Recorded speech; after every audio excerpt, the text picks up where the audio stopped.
Trump is a psychopath. I think it's a big mistake. I think it's a big mistake to assume that Putin is a psychopath. It's easy to do that, but the cost of me bending too far in your direction is that I'll become bitter and resentful and conniving. And resentment is... What is he? Is he a narcissist, a sociopath, a psychopath? All of those things? None of them? I don't think that he's a psychopath because he's been successful in repeated enterprises over long periods of time, and he has a variety of people who remain intensely loyal to him. Now, he's definitely extroverted to a very great degree, and he's definitely disagreeable. And so that gives him some of the traits that are associated with those personality features.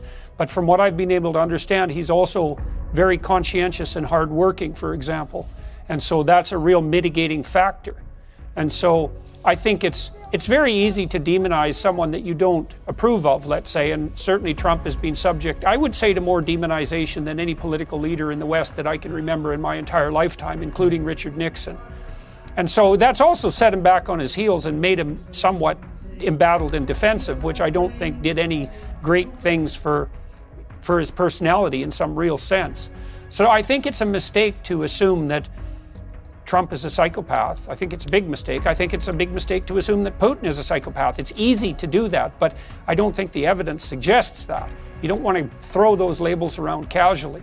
And if Trump was psychopathic, well, he did a pretty good job of keeping the United States clear of war for 4 years. That's pretty damn remarkable. And he did have a big hand in promoting the Abraham Peace Accords, and that was pretty remarkable. And those aren't the sorts of things that you would expect from a psychopath. He also seems to have a pretty good hand with the working class. So I don't think it's those are reasonable diagnostic labels to. You're sounding like I wouldn't say place on someone. I don't want to put words in your mouth, but you sound like you're a bit of a fan of Donald Trump.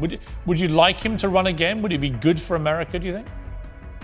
Would it be good for him to run? That's a difficult question, because it might be that it would be good for America to have whether or not Donald Trump should be president sorted out in the public sphere, debated intensely, and subject to an election. So it might be very interesting to see him put himself forward on the Republican ticket. If I had my druthers, and I say this, I hope with due care, I would rather see someone like DeSantis step forward, who shares some of that forthright strength, let's say, that characterizes Trump at his best, but seems to be a more cautious administrator and a less divisive figure.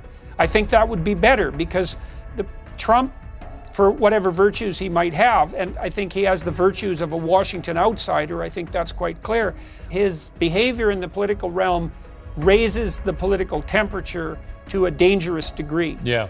And, I say that while trying to give the devil his due and not casting careless aspersions on his name. I think that compulsion, especially in matters of public policy, is a sign of bad policy.